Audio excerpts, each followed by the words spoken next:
হই, কারণ শাহবাগে ওইরকম হাজার হাজার মানুষের সামনে যখন আমাদের মাইক কাজ করতো না, আমরা কিন্তু খালি গলায় কথা বলতাম।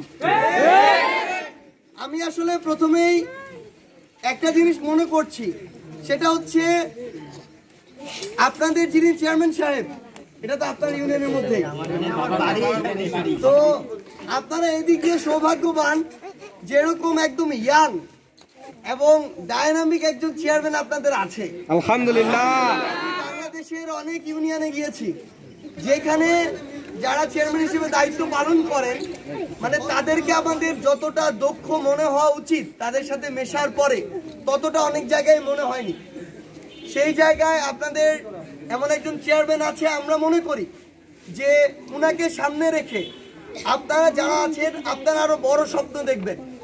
উনি মাত্র 28-29 বছর বয়সে চেয়ারম্যান হয়েছেন, আপনারা 30-35 বছর বয়সে বাংলাদেশের এমপি হবেন ইনশাআল্লাহ। প্রশ্নটা হচ্ছে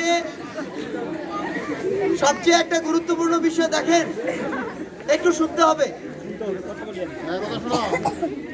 আপনারা এখানে অনেক স্টুডেন্ট আছেন, আপনারা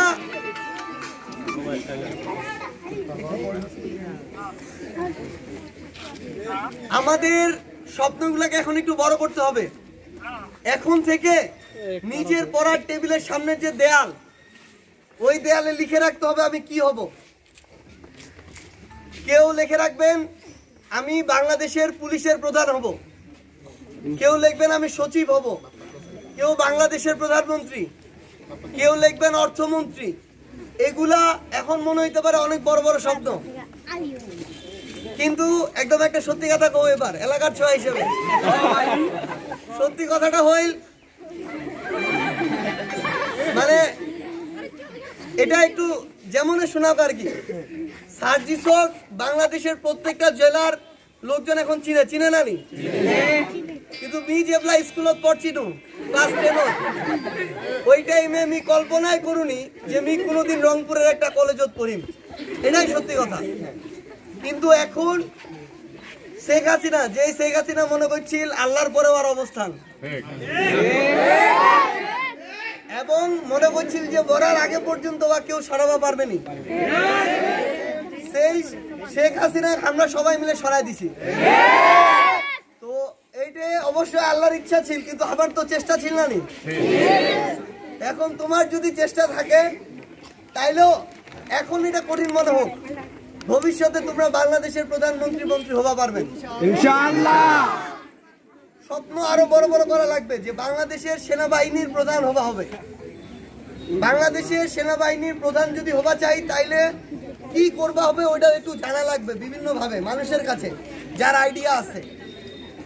এখন যেই হবা চাও না কেন, তোমার সবার আগে যেটা গুরুত্বপূর্ণ এসএসসি আর এইচএসসি লেভেল, যেটা এই লেভেলে অবশ্যই ভালো রেজাল্ট করা লাগবে। ঢাকা বিশ্ববিদ্যালয়ে এখন 1 থেকে 10-এর মধ্যে ভর্তি পরীক্ষায় মানে অন্তত কয়েকজন মাদ্রাসার স্টুডেন্ট থাকে। কয়েক বছর আগে তো ঢাকা বিশ্ববিদ্যালয়ের একটা ইউনিটের ভর্তি পরীক্ষায় প্রথম হয়েছে একজন মাদ্রাসার স্টুডেন্ট, আলহামদুলিল্লাহ। মাদ্রাসাটার নাম হচ্ছে দারুন নাজাত সিদ্দিকিয়া কামিল মাদ্রাসা, এবং এই মাদ্রাসা প্লাস কামিরুল মিল্লাত, এই যে মাদ্রাসাগুলা, এইগুলা থেকে কিন্তু বাংলাদেশের গুরুত্বপূর্ণ বিশ্ববিদ্যালয়ের ভর্তি পরীক্ষায় 1st, 2nd, 3rd হয়। কারণ মাদ্রাসার যে স্টুডেন্ট, এই স্টুডেন্টলার উল্টা পাল্টা কাজ কাম করার মানে সুযোগটা কম বা কম করে, এটাই সত্যি।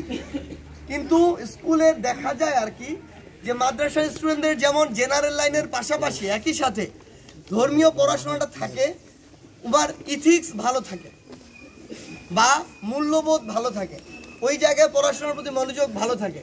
এই জন্য এখানে অনেক স্টুডেন্ট কিন্তু হিউজ।